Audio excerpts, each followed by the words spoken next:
আমাদেরকে আর নিঃস্ব করবেন না, আমরা বাঁচতে চাই।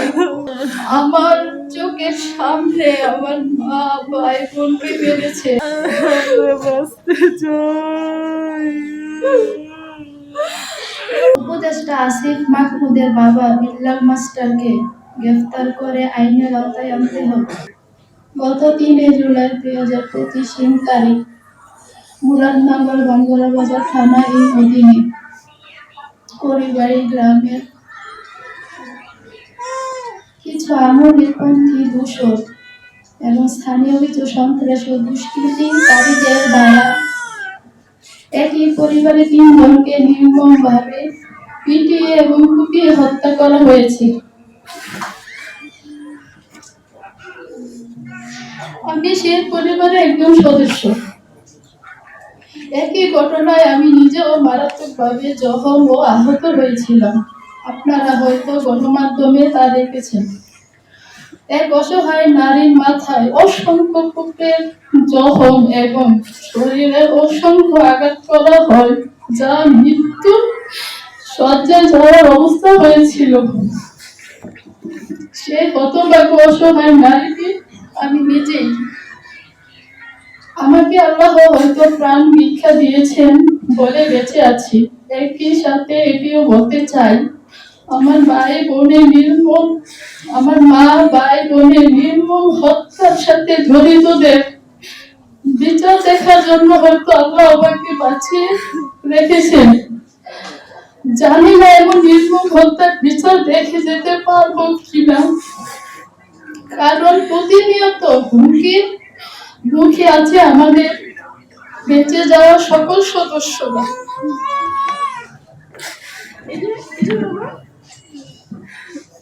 প্রিয় সাংবাদিক ভাইয়েরা, আপনাদের মাধ্যমে হত্যাকাণ্ডের কিছু কথা তুলে ধরা দরকার, যাতে বর্তমান সরকারের প্রধান উপদেষ্টা, আইন উপদেষ্টা ও স্বরাষ্ট্র উপদেষ্টার দৃষ্টি গোচর হয় এবং দেশবাসীর কাছে পরিষ্কার হয়।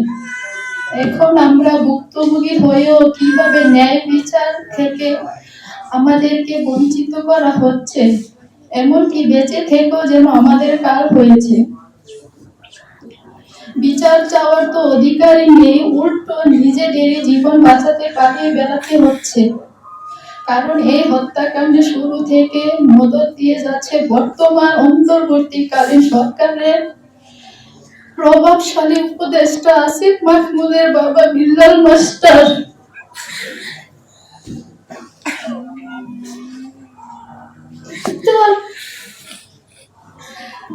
তার প্রভাব এবং সাহসে এমন হত্যাকাণ্ড চালিয়েছেন শিমুল চেয়ারম্যান ও তার দোসররা।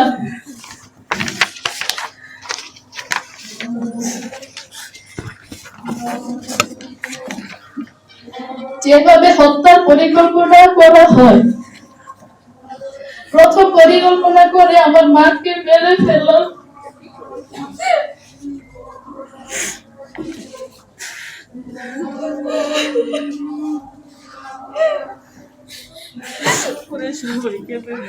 পরে প্রশ্ন আসে ওনাকে পারলে তার ছেলে মেয়েরা বিচার পাঠাতে হবে, তাই পরিবারের সবাইকে মেরে ফেলার সিদ্ধান্ত হয়। আমি জানি না আমার বক্তব্য আজকে শেষ করতে পারবো কিনা। আমার মা একটি বিল্ডিং নির্মাণ করার কারণেই মূলত স্থানীয়দের প্রতি হিংসা শুরু হয়। 1 নম্বর শিমুল বিল্লাল চেয়ারম্যান চেয়েছিল আমাদের বিল্ডিং তার কাছে কন্ট্রাক্ট দিয়ে তার লোকদের মাধ্যমে কাজ করাতে। আমার মা তা করেননি, কারণ আমার বাবা ভাই বিদেশ থেকে অল্প অল্প টাকা পাঠিয়েছে, আর আমার মা সহ আমরা 3 বোন জোগাড়ি দিয়ে 2-1 মিস্ত্রি রেখে আস্তে আস্তে কাজ করিয়েছি। তাই শিমুল বিল্লাল আবু মেম্বরের মাধ্যমে তার লোকজন দিয়ে কয়েকবার আমার মার কাছে চাঁদার জন্য পাঠায়। চাঁদা না দিলে আমার মাকে মেরে ফেলার হুমকি দেয় এবং আমাদের বাড়ির গ্লাস ও কারেন্টের মিটার ভেঙে ফেলা হয়। এই নিয়ে সে সময় ডিবিতে একটি অভিযোগ দাখিল করা হয় কুমিল্লা ডিবি অফিস। সেই সময় থেকে শিমুল চেয়ারম্যানদের ছত্রছায়ায় গড়ে ওঠা একটি কিশোর গ্যাং নিয়ে গড়ে ওঠা ক্লাবের শরীরদেরও আমাদের পেছনে লেলিয়ে দেন পরিবারের।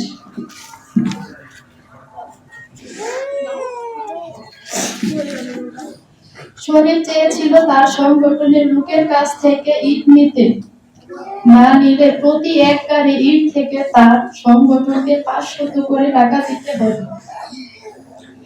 এ চাঁদার কিছু অংশ বাচ্চু মেম্বার পাবে। আমার মা তা দেয়নি, কারণ আমার মা আনসিজনে ইট বাটাকে টাকা দিয়ে রাখতো এবং সিজনে ইট আনতো। স্থানীয়ভাবে আমাদের পরিবারের মানুষ, বিশেষ করে আমার মা ছিলেন জনপ্রিয়। স্থানীয় ইউপি নির্বাচনে 2 বার মহিলা ভাইস চেয়ারম্যান উনি পদে নির্বাচন করেছিলেন। বিএনপি সমর্থিত হওয়ায় বিগত আওয়ামী লীগ সরকারের সময় এই সন্ত্রাসীরা আমার মাকে বিজয়ী হতে দেয়নি। উল্টো জনপ্রিয়তার ঈশান্বিত হয়ে তখন থেকে হয়রানি করার জন্য বিভিন্ন মামলা দিয়ে আসতেছিলেন। এমনকি মানহানি করার জন্য মাদকের মতো মামলাতেও আমার মায়ের নাম দিয়ে বদনাম করার উপচেষ্টা করে আসছিলেন।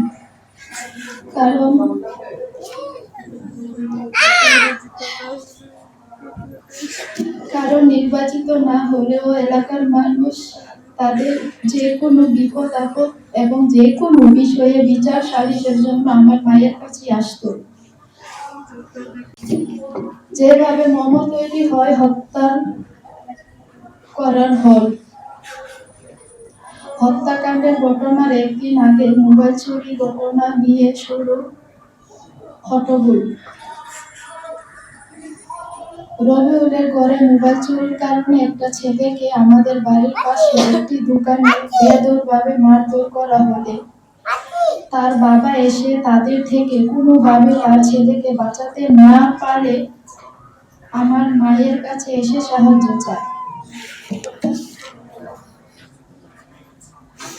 তখন আমার মা সেখানে গিয়ে তাদেরকে বলে, চোরটা যদি মরে যায় তাহলে আমরা আশেপাশে সবাই ফেঁসে যাব, হয় তাকে ছেড়ে দাও, না হয় পুলিশে দিয়ে দাও।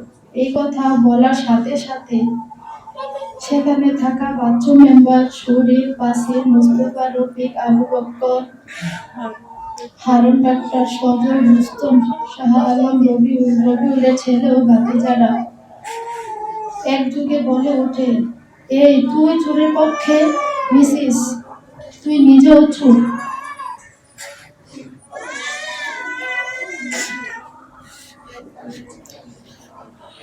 এই বলে মায়ের উপরও চওড়া হয়। আমার ভাই তা শুনে দৌড়ে যেয়ে আমার মাকে উদ্ধার করে নিয়ে আসে। এদিকে সেই চোরকে সেখান থেকে নিয়ে অন্যত্র চলে যায় শরীফের লোকজন। ছেলের খোঁজ না পেয়ে চোরের বাবা বাঙ্গনা বাজার থানায় অভিযোগ করলে বাচ্চু মেম্বার রবিউল ও শরীফের লোকজন আমার মাকে সন্দেহ করে যে আমার মা তাকে সহায়তা করেছে। এই অভিযোগে 2 জুলাই রাতে পরিবারী গ্রামের তারুমিয়ার বাড়িতে শিমুল বিল্লাহ চেয়ারম্যান, আনু মেম্বার, মতিন এর উপস্থিতিতে বাচ্চু মেম্বার রবিউল ও শরীফের আহ্বানে এক গোপন বৈঠক হয়। সেখানে প্রথমে আমার মাকে মেরে ফেলার সিদ্ধান্ত নেয়। পরবর্তীতে আমরা বিচার প্রার্থী হব এই ভয়ে আমাদেরকেও শেষ করে দেওয়ার সিদ্ধান্ত নেয় তারা। এখানে বেশ কিছু টাকা লেনদেন হয় এবং কিছু খুনি ভাড়া করা হয় হত্যাকাণ্ড ঘটানোর দায়িত্ব নেয়। আলু মেম্বার, শরীফ, বাসির, রফিক, বাচ্চু মেম্বার, বাবু, মধু, রবিউল এবং রবিউলের ছেলে ও ভাতিজারা উপদেষ্টার বাবার কথা উল্লেখ করে মামলার দায়িত্ব নেন শিমুল বিল্লাহ চেয়ারম্যান। শিমুল বিল্লাহর মাস্টারের পারমিশন আছে, বিল্লার মাস্টারের। যে উপদেষ্টা আসিফের বাবা বিল্লাল মাস্টারের পারমিশন আছে জানিয়ে শিমুল চেয়ারম্যান বলেন 20টা মামলা হলেও আমি দেখব। আর মিডিয়ার দায়িত্ব নেয় শরীফ, বাসির, রফিক, আবু বকর, মুস্তফা, বিল্লাল, জহির মেম্বার। সারা রাত তারা প্রস্তুতি নিয়ে সকল অস্ত্র শরীফের ফুফাতো বোন আমেরিকান প্রবাসী নাজমার বেগমের বাসায় রাখা হয় এবং পরের দিন 3 জুলাই সকাল 6টায় সন্ত্রাসী কায়দায় বারাটিয়া সন্ত্রাসী ও এলাকার চিহ্ন এই সন্ত্রাসীদের অংশগ্রহণের মাধ্যমে এই নির্মম হত্যাকাণ্ড ঘটায়। কি যে নির্মম ভাবে ওরা আমার চোখের সামনে প্রথমে আমার মাকে,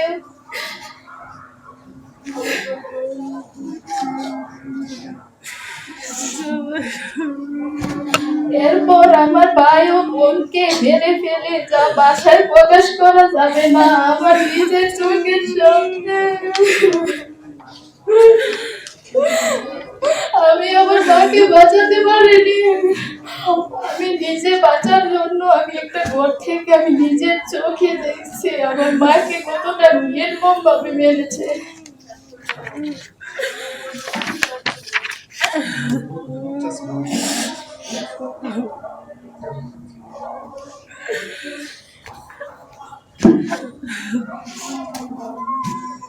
আমাকেও ব্যাপকভাবে কোপানো হয়। আমার মাথায় 32টি সেলাই আছে। শরীরে এমন কোনো স্থান নেই যেখানে আঘাত করিনি। মানুষ রূপী জানোয়াররা তারা ভেবেছিল আমি মারা গেছি, কিন্তু পুলিশ পক্ষ থেকে কোনো সাড়া পাইনি। ঘটনাস্থল থেকে বাঙ্গারা বাজার থানা দূরত্ব সর্বোচ্চ 10 মিনিটের পথ হলেও পুলিশ আসে পরিবারের সবার মৃত্যু নিশ্চিত করার পর, মানে প্রায় 3 ঘন্টা পর। এমনকি পুলিশের সামনে আমাকে এবং আমার বোনের উপর আঘাত করতে থাকে।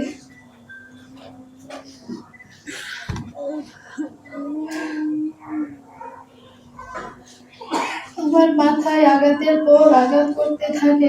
এক পর্যায়ে আর কিছুই বলতে পারি না আমি। সেসবের কিছু ছবি ভিডিও হয়তো বা আপনারা ফেসবুক সহ বিভিন্ন মাধ্যমে দেখেছেন। আমি এখনো খুবই অসুস্থ হয়ে লুকিয়ে থেকে কোনো মতে পালিয়ে বেঁচেছেন। অসুস্থ অবস্থায় এখনো আমাদের পালিয়ে বেড়াতে হচ্ছে, এমনকি চিকিৎসাও নিতে হচ্ছে পালিয়ে। আমি শুধু আমার মা, ভাই, বোনের হত্যাকারীদের বিচার চাই।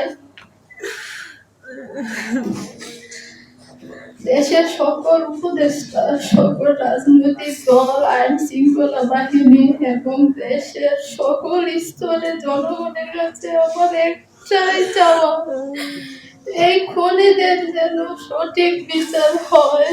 আমিও আমার বোন, ভাইয়ের স্ত্রী এবং ছোট 10 মাসের ভাইয়ের মেয়ে এবং আমার নিহত ছোট বোনের 3টি বাচ্চা নিয়ে অসহায় জীবনযাপন করছি। এখন আমাদের বেঁচে যাওয়া সদস্যদের মেরে ফেলার জন্য বিভিন্ন জায়গায় তন্ন করে খোঁজা হচ্ছে। জানি না এই সংবাদ সম্মেলন শেষ করে যেখানে আশ্রয় নিয়েছি সেখানে ফিরে যেতে পারবো। প্রথম দিকে র্যাব কর্তৃক কিছু আসামি ধরার পর থেকে আজ পর্যন্ত আর কোনো আসামি ধরা হয়নি। তবে এই মামলা নিয়ে আমাদের আপত্তি থাকলেও থানা পুলিশ তাতে কর্ণপাত করছেন। কারণ এই ঘটনায় আমার বোন রিক্তা আক্তার যে বাদী করলেও আসামি সাজিয়েছে পুলিশ নিজেই।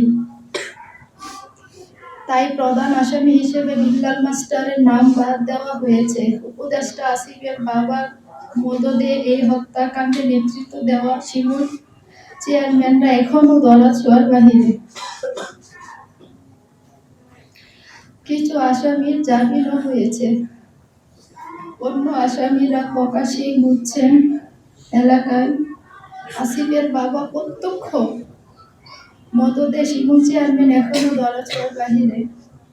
আমরা শুনেছি এবং আমাদের বিশ্বাস, শিমুল চেয়ারম্যানকে উপদেষ্টা আসিফের বাসাতে লুকিয়ে রেখেছে তার বাবা।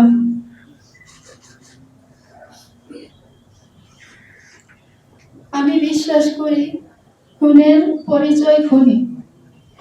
খুনি কারো আত্মীয় বা দলের হতে পারে না।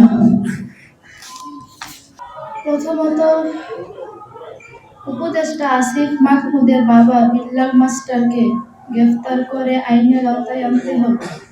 কারণ তিনি একজন উপদেষ্টার বাবা হয়ে কিভাবে এমন নির্মম হত্যার নির্দেশ দিতে পারে। শিমুল চেয়ারম্যান সহ অন্য সকল আসামিরা এখনো যারা প্রকাশ্যে ঘুরে বেড়াচ্ছে, সে সকল আসামিদের অবিলম্বে গ্রেফতার করতে হবে। আপনারা কেউ তাদের পক্ষপাতিত্ব করবেন না। মামলার পুনর্বিন্যাস করতে হবে। সেই সময় পরিবারে 3 জনের হত্যাকাণ্ড এবং বাকিরাও আহত থাকায় আমার বোন রিক্তা আক্তার মামলায় আসামিদের নাম সঠিকভাবে তুলে ধরতে পারেনি এবং মামলার আসামি নির্ধারণ পুলিশ কর্তৃক হওয়ায় অপরাধীদের অনেকের নাম বাদ করেছে। সেগুলো নতুন করে লিপিবদ্ধ করতে হবে।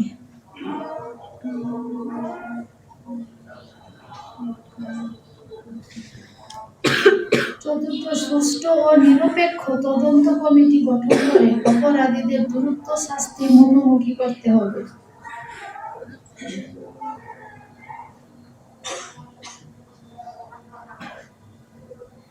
পঞ্চমত হচ্ছে, আজকের পরে আমাদের কারোর কোনো ভিন্ন বক্তব্য সামাজিক মাধ্যম বা কোথাও দেখলে আপনারা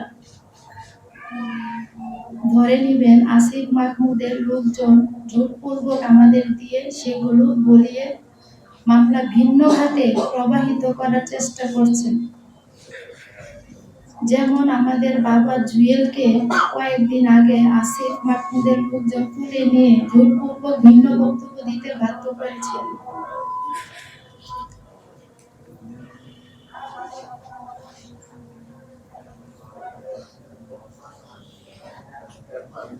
আমাদের পরিবারের প্রত্যেক সদস্যের নিরাপত্তা নিশ্চিত করতে হবে। এই সংবাদ সম্মেলনের পর খুনিরা আমাদের উপর আরো ক্ষিপ্ত হয়ে উঠবেন।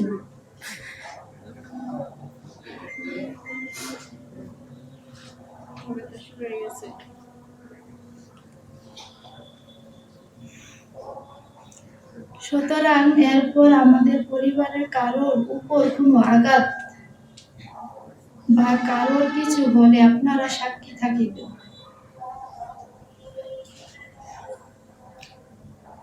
এর সব দায় নিতে হবে উপদেষ্টা আসিফ মাহমুদ ও তার বাবা বিল্লাল মাস্টারকে।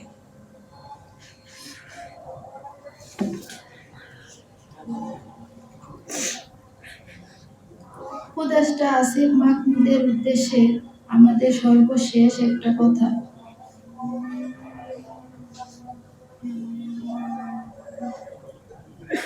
একটা নিবেদন, আমাদের পরিবারের মা, ভাই, বোন সকলকে হারিয়ে আমরা নিঃস্ব।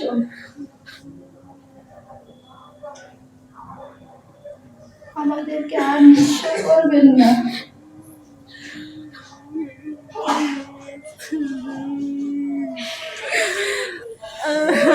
বাঁচতে চাই।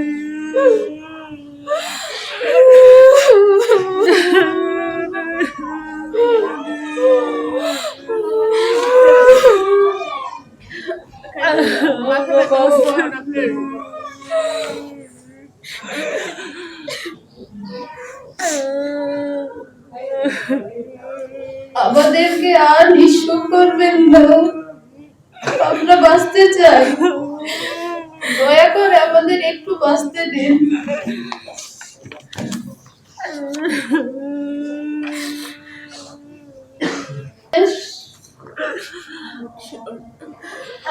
আমার চোখে চোখের সামনে আমার মা ভাই বোনকে মেরেছে, আমি তার কিছু